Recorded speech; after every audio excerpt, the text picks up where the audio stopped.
ఛత్తీస్గఢ్ ప్రాంతంలోని సింగారాం అనే గ్రామం నుండి ఇదే ఊరమ్మా మల్లెంపేటకి రేపు ఆదివారం ఆరాధన కోసం వీళ్ళందరూ 20 కిలోమీటర్లు నడుచుకుంటూ వచ్చారు.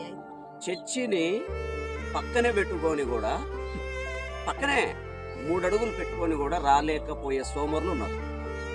కాస్త దేవుడు ఎందుకు వీళ్ళను ప్రేమిస్తున్నాడు, ఈ వీళ్ళ మీద కృప ఎందుకు చూపిస్తున్నాడు అంటే, దేవుని కోసం ఎన్ని వందల అడుగులైనా వేసే వాళ్ళ సమర్పణ భక్తిని బట్టి దేవుడు దీవిస్తున్నాడు.